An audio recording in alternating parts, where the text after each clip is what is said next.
Hey everybody, this is Walter with Access Electric, and today I want to talk to you about conduit fill. How do we come up with conduit fill? How do we know how full we can make our conduits? Can we put anything we want in them? Or is there a limit? And where do we find that? That's what we're going to look at today on this episode of Access to Power.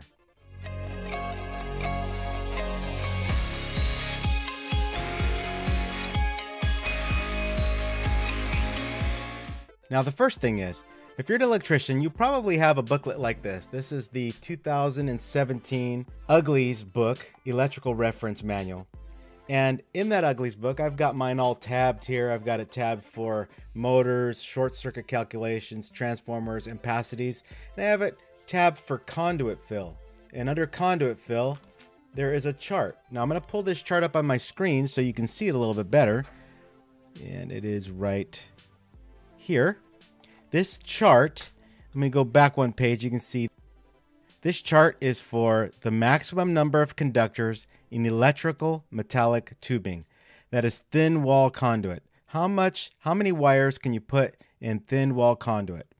According to the Uglies book, and I'm going to use a 3/4 inch conduit as my example. So that's this column right here.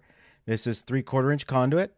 And I'm going to use number 10 wire, THHN or THWN2 as my example. So number 10 THHN, I can fit 10 number 10s in a 3/4 inch EMT conduit. Now, how do they come up with that number? What if I had 3 number 10s, 4 number 12s, and 3 number 14s? How would I know, with this Uglies book chart, that I have enough room in my conduit? Well, the first thing we have to do is go to our National Electrical Code. And I'm going to pull up the 2017 National Electrical Code book. Let me close my Uglies book. And here I am in Chapter 9 of the National Electrical Code. And Chapter 9 is tables. We're going to be looking at some tables. Mainly, we're going to look at table number 1, table number 4, and table number 5. In the National Electrical Code, Chapter 9. And we're also going to look at the notes for tables. So first of all, let's pull up chapter number 1, or table number 1. And here I have table number 1. And I'm showing that for one conductor, and this table is the percentage of cross-section of conduit tubing for conductors and cables. So this is talking about how much of the cross-sectional area of a conduit I can fill with my wire. If I have one wire, according to this table, I can fill 53% of that conduit, of that cross-sectional area. If I have an application where there'd be only one conductor, it'd possibly be your main building ground from your service panel to your ground rod, or from your service panel to your building steel, or to the plumbing in the building, developing your ground system. You might have only one grounding conductor in that conduit. And so here, you could fill that conduit up to 53%.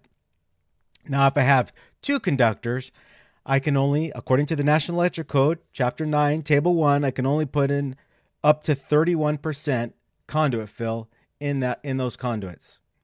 Now, if I have 2 or more conductors, which usually will be the case because you'll have, say, even if it's a 110 circuit, you're going to have a neutral, a hot wire, and a ground. So you'll have 3 conductors in that conduit. This doesn't matter if it's current carrying conductors like a neutral or a hot wire, or if it's non-current carrying conductors like a ground. If you have 2 or more, if you have over 2, I should say, conductors in a conduit, you're going to be restricted to 40% conduit fill. Let's go ahead and highlight that. Let's get my cursor. I'll come over here, over 2. This is what's going to be normal and for the most of the time. Now, the only exception really to this, if we look on the next page of the National Electrical Code, we will see that under notes to tables, note number 4, you will see that when the conduit is 24 inches or less long, it's considered a nipple. And in a nipple, we can fill that nipple up to 60% of its cross-sectional area. So a lot more room on a nipple than on a normal conduit run. But we're going to, for the purpose of this, this little tutorial, we're going to focus on a normal conduit run. So that'll give us 40% fill. How do we calculate 40% fill on any given pipe run? Let's take a look. So we're going to go down to table number 4. We're just going to skip table 2. And here we have table 4. Now, you'll notice table 4 is broken into electrical metallic tubing. There's a table. Electrical non-metallic tubing. This is sometimes called Smurf tube. Here's another table because the interior dimensions of each one of these different kinds of conduits is going to be different. You have flexible metallic conduit. You have intermediate metallic conduit. But for today's example, we're just going to stick with electrical metallic conduit. And we're going to come right up. So 3/4 inch conduit. And let's highlight that. We're going to look at 3/4 inch conduit. How much fill can we have for 3 or more wires? So here we have a table or a column, 2 columns, called over 2 wires at 40% fill. Now we know that if it's longer than 24 inches, that's the column we're going to be looking at. If it's a nipple, we're going to be looking in this column. If it's 1 wire, we're going to be looking at this column. If it's 2 wires, and so forth. So we're going to look at 40% fill, and here we see under square inches, in the square inches column, we see that we only have 0.213 square inches available for conduit for actual conductor fill. Anything more than that, and we've exceeded our allowed conductor fill in this conduit. So now how do we know how to size how big our wires are so we can calculate how much room we have in our conduit? Let's go for that. We'll go to table 5. So we'll skip all these different conduit types in table 4. You can see there's a lot of them. And we'll come to, we're still in table 4. And finally, we come to table 5. Table 5. Now, this looks a lot like the table that we had in our Uglies book. And it is very, very similar. But if you'll notice in this table, these are insulation types and conductor sizes. And then we have approximate area. And if you remember, on table 4, we sized our area by inches square. So we're going to want to take the same column. We don't want to use different categories. We want to put everything in the same category. If you're measuring in feet, you want to measure everything in feet. If you're measuring in inches, you want to measure everything in inches. In this case, if you're measuring in square inches, you want to measure everything in square inches. So we're going to stick with this square inch column. I'm American, so we're not going to do millimeters. So here, square inches. And now we're going to assume we're using THHN wire. And we're going to come down to THHN. And here we have a category of, here's THWN. Let's keep going.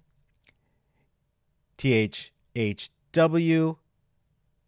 And here, finally, we have THHN. Also, most THHN nowadays is also labeled THWN2. So this is the column we're looking at. We were looking at number 10 wire, and we wanted to know what the square inches. And if I come up to the top of the table, you'll see that this is the square inch column. So we're going to come right down this column, and our cross reference here is 0.0211. So that is how many square inches one number 10 wire is. Now I have a little spreadsheet open, and I'm going to open that for you. Let's see where I put it. It is, bear with me, here it is. I thought it was there. Here it is. Here we go. Let me open up this spreadsheet, and here I have the number we got out of table 4 for a 3/4 inch EMT in inches squared or in square inches at 40% fill. If you remember, that number was 0.213. And I have out of table, let's see if I can superimpose this. If you'll see, out of this chart, I took 14 and I got this number of 0.0097. Number 12 wire, I got this number of 0.0133 inches square.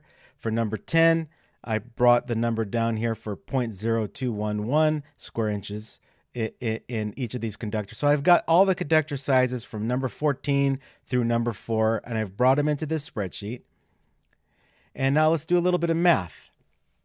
So we have, here I'm saying 10.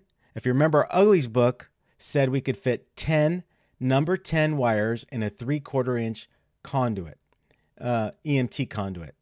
And I asked, how do we know that that's all we can fit? Could we fit 11? Could we fit 10 number 10s and maybe 1 number 12? Would that be legal? So this is how you do it.